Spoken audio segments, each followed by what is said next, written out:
world moves fast. Your workday, even faster. Pitching products, drafting reports, analyzing data. Microsoft 365 Copilot is your AI assistant for work. Built into Word, Excel, PowerPoint, and other Microsoft 365 apps you use. Helping you quickly write, analyze, create, and summarize. So you can cut through clutter and clear a path to your best work. Learn more at Microsoft.com/M365 Copilot. This episode is brought to you by State Farm. Listening to this podcast? Smart move. Being financially savvy? Smart move. Another smart move? Having State Farm help you create a competitive price when you choose to bundle home and auto. Bundling, just another way to save with the personal price plan. Like a good neighbor, State Farm is there. Prices are based on rating plans that vary by state. Coverage options are selected by the customer. Availability, amount of discounts and savings, and eligibility vary by state. Instagram teen accounts have automatic protections for what teens see and who can contact them, plus time management tools. And Instagram will continue adding built-in safety features to help create age-appropriate experiences. Learn more about teen accounts and Instagram's ongoing work to protect teens online at instagram.com/teenaccounts.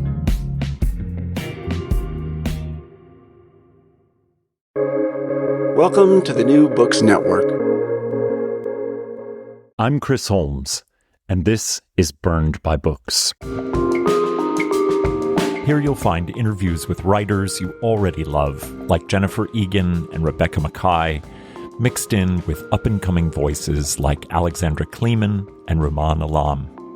You'll find us wherever you listen to podcasts, but check out previous episodes at burnedbybooks.com and on Instagram and Twitter at burnedbybooks. Let's start the show. When I first heard about The Copywriter, the poet Daniel Poppick's debut novel, the premise sounded like the start of a joke you'd hear at an MFA party. A poet gets a job writing marketing copy. The more I sat with it, the more it started to feel less like a joke and more like a philosophical puzzle. Because what actually happens to language when the person who loves it most has to sell things with it? Poppick's narrator, Dee, who is trained as a poet, works at a retail startup in New York writing product descriptions for lamps, jackets, seasonal decor, whatever the company happens to be pushing that week. The job is precarious, the company is vaguely doomed, and the work itself is the kind where words are employed as empty signifiers of aspirational class position. They're meant to move inventory, not develop meaning. But this is no ordinary workplace novel. It's quieter and stranger, unfolding as a kind of commonplace book, part notebook or diary, made of fragments, dreams, poems, overheard conversations, and even parables. The narrator is trying, via this formal pastiche, sometimes earnestly, sometimes ironically, to figure out what it means to live a life where art and labor occupy the same brain but completely different moral universes. Critics have praised the copywriter's humor, which takes the form of everything from language games drawn from the poetry of John Ashbery to the quiet absurdity of Slack messages and the unexpected poetry of corporate speak. At the same time, that humor belies the constant low-frequency hum of crisis running through the book. The story takes place during the early years of the Trump presidency, and that atmosphere punctures the narrator's sense of what language can do or fail to do in the world. The copywriter's undeniable power is derived from asking something larger than whether a poet can survive a corporate job. Poppick poses the darker question of whether language itself can hold and structure meaning when the conditions we subject it to appear to deaden delight and play. Can words that spend 8 hours a day trying to sell things become poetry afterwards? Daniel Poppick is a poet and novelist. He is the author of the poetry collections Fear of Description, which was selected for the National Poetry Series, and The Police. His work appears in The New Yorker, The Paris Review Daily, The Drift, Harper's, Bomb, The New Republic, Chicago Review, and other journals. The recipient of awards from McDowell and Yaddo, and a graduate of the Iowa Writers' Workshop. He has taught at the University of Iowa, Victoria University in New Zealand, Coe College, and the Parsons School of Design. He currently lives in Brooklyn, where he is a copywriter. Welcome to the show, Daniel Poppick. So I'm just going to jump right into my first question. You write in the acknowledgments to the copywriter that this project began as a, quote, long poem exploring the formal and lyric possibilities of writing in notebooks. This is not the only point of confusion as to the genre of this book. It is filled with poetry, both discrete poems and an impulse toward the poetic and narrative language. And in your introductory note, you say that what follows is fiction, but if nothing happens, call it poetry. So why is this not a poem? I've been thinking about this recently, because people have been asking me about it. I think that poetry, primes you to think about form in an increasingly expansive way the longer you do it. You can't think about form as a sonnet or a villanelle over the course of your entire life. Otherwise, you would get bored, or I would get bored. And so when you're writing a poem, you're thinking about the structure that you're creating in the same moment that you're thinking about what that structure contains. Whether there's even a separation between those things is sort of another question entirely. But I figured at a certain point that the novel could act as a form of poetry. And that's kind of how it cracked open for me. It is a novel. It's clearly a novel. You seem to be saying that to convince yourself more than state of fact. No, there are things that it's doing that are clearly novelistic. I very much think of it as a novel, but Okay. It comes from a place of thinking about poetry for a very long time. So I think of it as a novel too. And part of the reason I do is because I'm so influenced by the work of Mikhail Bakhtin, who's perhaps the great advocate for the novel to a fault even. But in his argument for the preeminence of that genre and form, he called the novel the great omnivoric form because it could contain other forms within its narrative limits. Poems can live in a novel as they do in yours. So as a poet who's written a novel, what happens to the copywriter when poetry comes alive between its covers?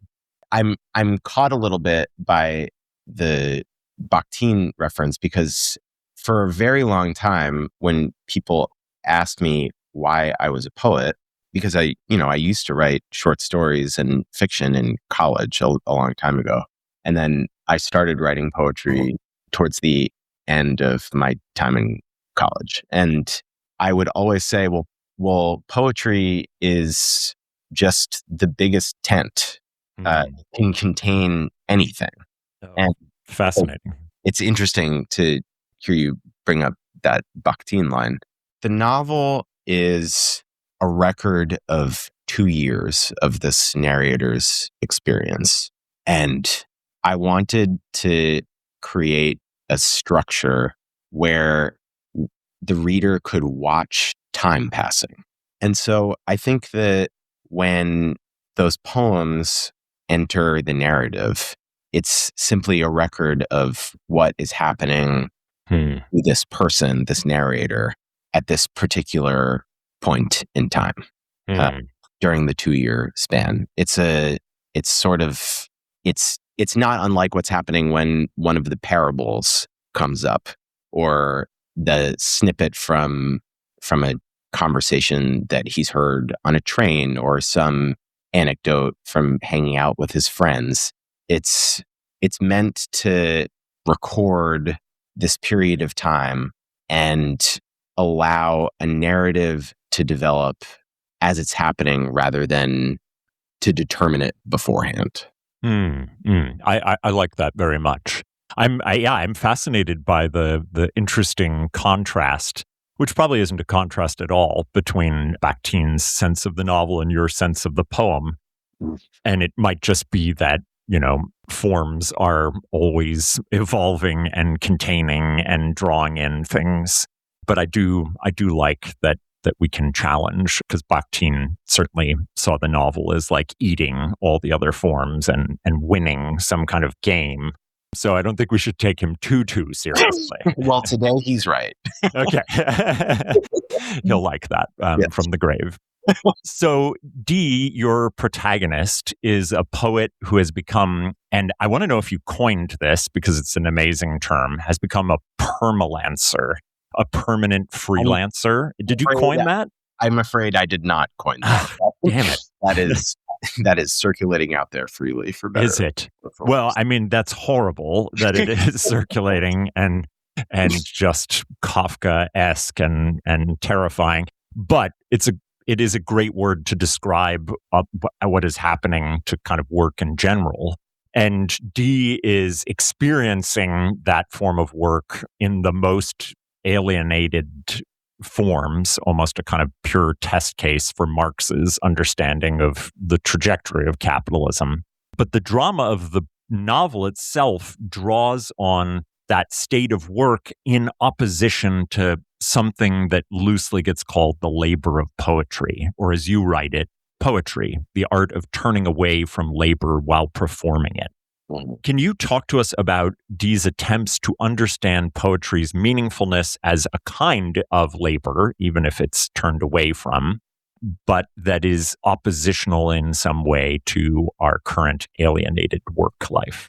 Well, there's a line from Auden that poets quote a lot, to the point that it's almost a cliche, that poetry makes nothing happen. Mm-hmm.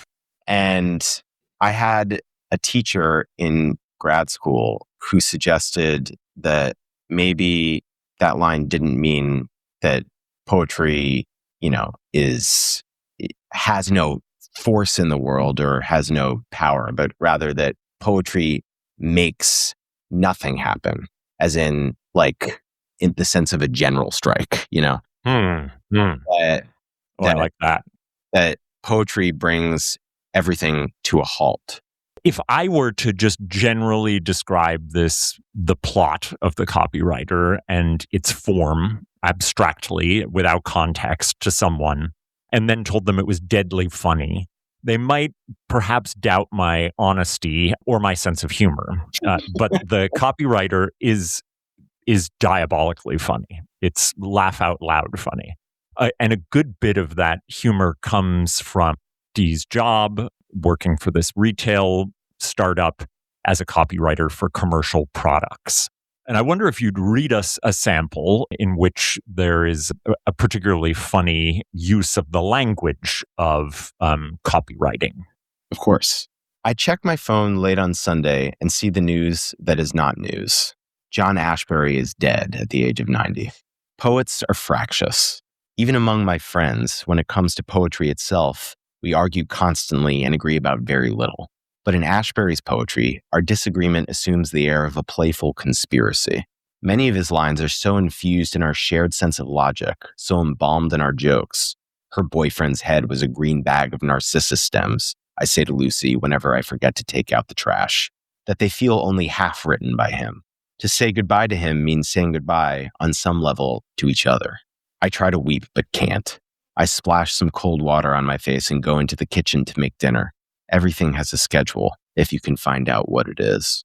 When I can, I send a little freelance copywriting work to Will. It doesn't pay much, but it's easy money. The Tuesday after Ashbery's death, I receive a group of product descriptions from him.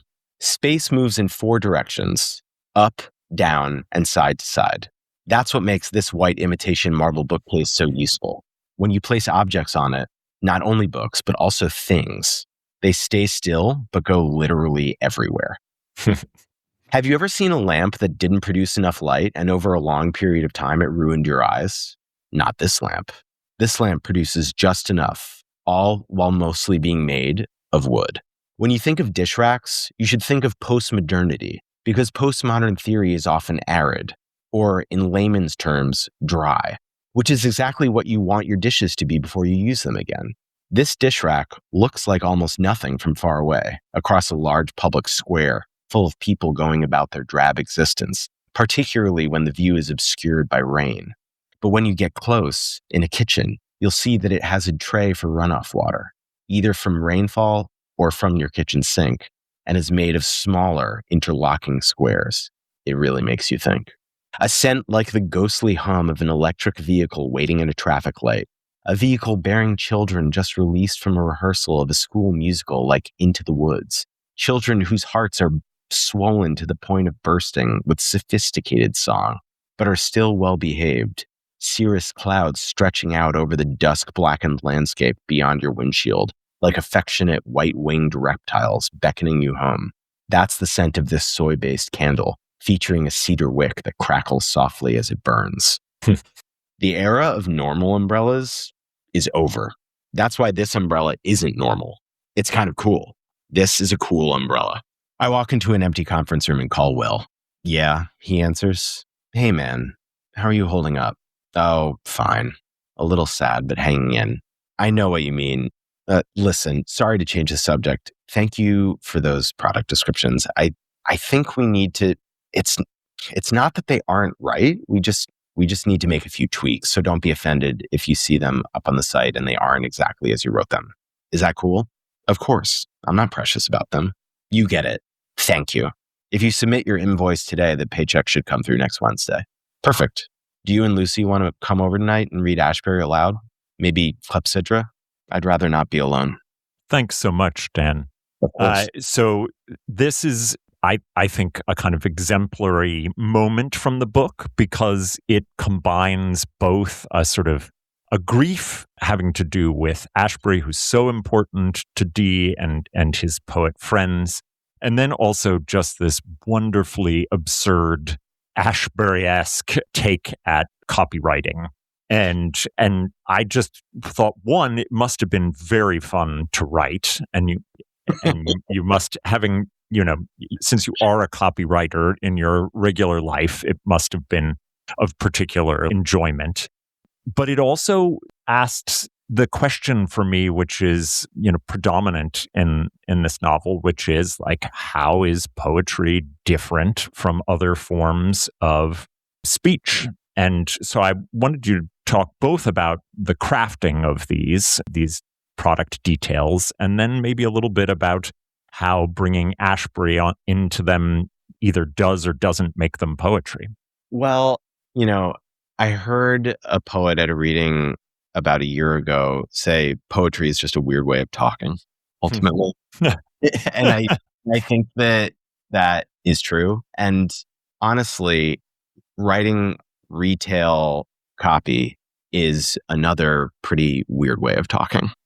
And so there can be some overlap, but the function of writing a product description and writing a poem obviously is really different. This moment, I want to be clear that this is a novel. It's not it's not literally based on my life, but I did write commercial copy for kind of a millennial trap retail website. So, and I like that novel Perfection. Yes, that kind of trap. Okay. Exactly. Okay, excellent. 100%.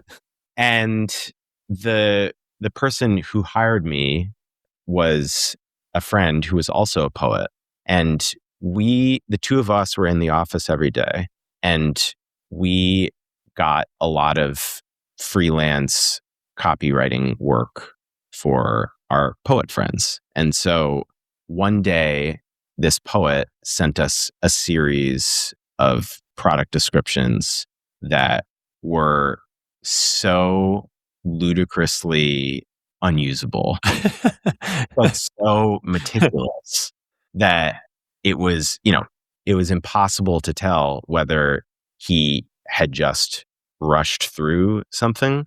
And, when a smart person like this rushes through writing a product description, it can come out strange and interesting. if they are sort of attuned to poetry or if he was simply trolling us. And so I started thinking about the ways in which poetry can sort of delightfully troll us by playing with our expectations, and the way that, product descriptions troll us by selling us shit that we don't need. This episode is brought to you by Indeed.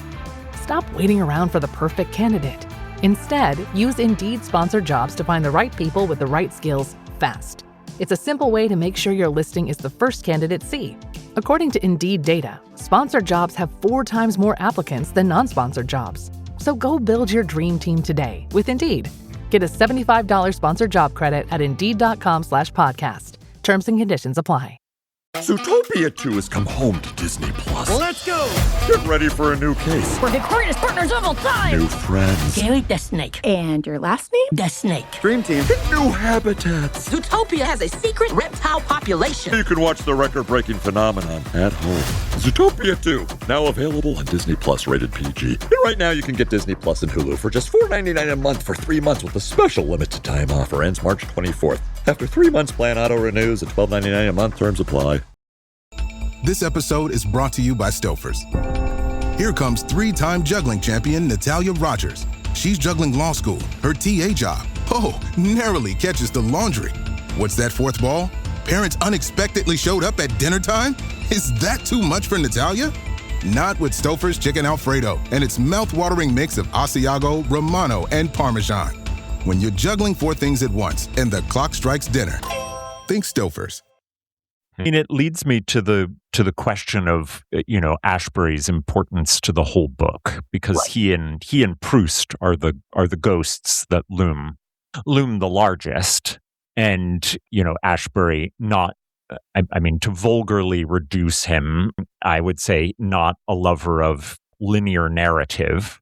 And so he is this interesting figure in a mostly linear narrative who seems to emerge as a way of perverting linear time, of reminding Dee of his poetic language, even when his language is being deadened. But I want to hear more from you about Ashbery, the ghost of this novel. Well, yeah, Ashbery is probably my favorite poet.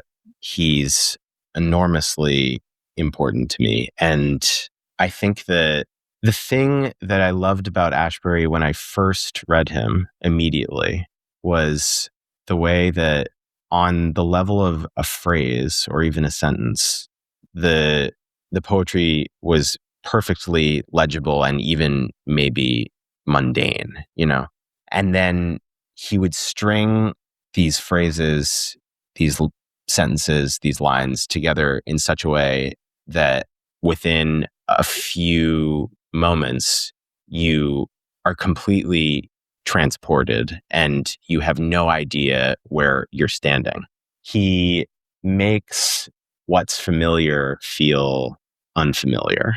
And then the reverse sometimes. And I learned a lot from that. And I think that I probably structured the novel in that spirit. I wanted to create individual moments that felt very familiar, and over the course of a longer stretch, make it feel strange and new. The experience of, working a day job, having to pay rent, feels inevitable. It is inevitable for most of us.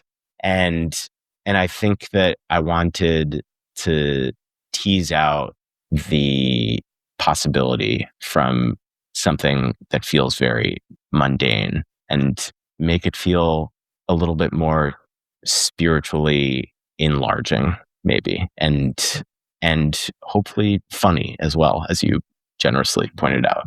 I mean, very, very funny and defamiliarizing in the way that I think you're giving us Ashbery as maybe one of the grand masters of making us unfamiliar with the familiar. So the Copywriter the novel marks time passing in metaphor, in formal play, and in the lives of characters. You have two epigraphs, one by Proust and the other George Eliot, describing ways to mark time. Proust writes, "So what I believed to be nothing was simply my entire life." And Eliot, "For time, like money, is measured by our needs." You also have the form of the novel itself, which is built of notebook entries, a kind of diary of days passing. Time is described also as a blunt instrument, striking Dee in the skull again and again. And a colleague tells him that the highlight of their weekend was time. You've got a lot of packed layers of marking time in here. Can you unpack some of them for us? Yeah, well, I just did a reading in Providence recently with my friend. Oh, were you at Riff Raff? I was indeed. Oh, Amazing awesome. store. That's a great store. Yeah. I was reading there with the poet and scholar Ada Smailebigovich. And during the reading, she also writes in notebook forms, by the way. And she teaches a class in which she has students keep what she calls weird clocks. So, for example, she will have, a student might take a piece of fruit and describe the way that it rots over the course of a month or something like that. And will record it as meticulously as possible. And in a way, I think that's what Dee is doing. Over the course of 2 years, he's got a weird clock. He's keeping a weird clock. And notebooks have always been interesting to me for lots of reasons. One, because like poetry or in Bakhtin's sense of the novel, they can contain anything. And also because they track time passing. And I just think that there's something inherently moving, inherently interesting about watching time pass. And so I think that there's a way in which if you record time passing, you can understand narrative in a different way. You can understand the narrative that emerges from your life sort of from the outside if you record pieces of what happens during your day in a regular way. And so I think that the notebook is really at the heart of the novel's sense of time. What is happening during our days that we are not aware of, that's right in front of our face. That's what Dee is trying to record, I think. Yeah, I want to kind of go to one other layer that I didn't mention, and it has to do with Proust and how he calls out to Dee in various ways to mark time differently. And so there's this moment in which Dee is describing his experience with his recent ex, Lucy, where she puts a pantoum that he's written for her inside a book.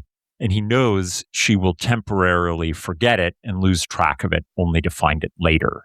And this prompts for me what is the most meaningful citation of Proust in the novel. Quote, "The time we have at our disposal every day is elastic. The passions we feel expanded, those that we inspire contracted, and habit fills up what remains." The most profound and emotional scenes of this novel for me are when Dee gives time and attention to his friends and to their love of language. And it feels like his attempt at erecting a bulwark against habit devouring his precious minutes. Could you discuss those kinds of relationships and how they draw meaning out of this Proust quote, which if it weren't so long, I feel like I would want to get as a tattoo. Yeah. I mean, I think that my own experience of friendship in relationship to time is that my time with my friends is some of the densest time that I have. It's so layered in nuance and jokes. Basically, our time with our friends or the people that we love is, I'm talking about people who we really know, who we can really read, who are just, and who know us. It's a way to live more richly, Mm-hmm. And it feels like a more expansive use of time. One of the things that's interesting is because I agree with you entirely. And I think, to describe the kind of density of time with friends is like such a nice way to think about it. The novel doesn't think too much about the role of technology as a kind of both an extension of work, but also an extension of that, what Proust calls habit, which fills up everything that we don't fill with the time of passions and time with intimates. And I wonder if you thought at all as you were crafting this about how kind of phone life would come into it, and whether it's here now and again, but whether kind of holding back the phone from eating time as habit was something that you wanted to represent. I don't know if you've read Tony Tulatumudi's collection Rejection, but I sure have. There's just an incredible story in there that takes place over the course of a group chat, and Tony is amazing at showing the nuance that can happen in that kind of social setting, in that kind of mediated social setting. I think that because of the way that I write, which is longhand in a notebook first, and then eventually on my computer, technology is mediating my experience of everyday life, obviously in the ways that it's mediating all of our experiences, but it's not mediating my writing as much. Mm-hmm. And the kind of attention that I am capable of when I'm writing is often a result of ignoring my phone. Mm-hmm. So I think that the book drills down on the moments that these characters are not on their phones, sort of by accident, maybe because of that. I hadn't thought about it in that way until this moment, but it's really interesting. Well, I'm glad it's there, accidental or not. And to me, it's sort of, it jives quite a bit with Dee's visit to his friend Eliza, who has decamped from her former life to a cabin in the woods. And he visits her and they pick blueberries and chop wood. But Eliza urges him not to see this as a romantic lark, but as being her life and chosen in a certain fashion. And, my first impulse was to read this as an existing option for life outside of capital. But I don't think that's how Eliza wants us to think about it. And I wonder how that fits into that kind of same framework of either intentional or unintentional ways of the novel engaging with our attention, the choices that we make with how we live our lives. Well, it's interesting that you picked that scene because, we were just talking about the sort of density of friendship in our experience of time.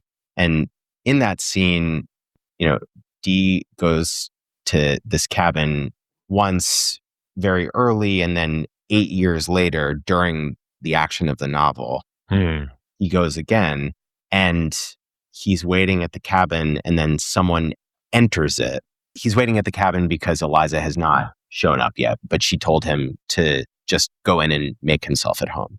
And someone enters the cabin, and at first he's alarmed because he doesn't recognize this person.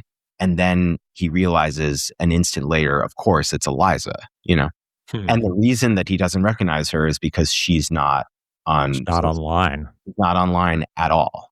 He realizes in this moment not only that it's Eliza, but that he has not had the occasion to forget somebody's face for almost a decade. And so this is an instance of time really speeding up, the way that Proust was the way that Proust quote sort of alludes to. And that character lives this way because it's an experience that she recognizes as being rare and one that she can have. And she treasures that kind of rare experience of being in the present moment in the real world and paying attention to what's around her. The time frame, I mean, everything I'm saying is now revolving around time, but I think that's fair in some way. The time frame of the novel stretches from the first year of Trump's first term to just before the onset of the COVID-19 pandemic. And you make elliptical references throughout to this Auden very famously quoted phrase that you have already kind of broached with us, the idea of poetry making nothing happen. And it is sometimes read as poetry's refusal of political usefulness. Its turn away from the utilitarian polemic or propaganda. But politics punctures this narrative constantly.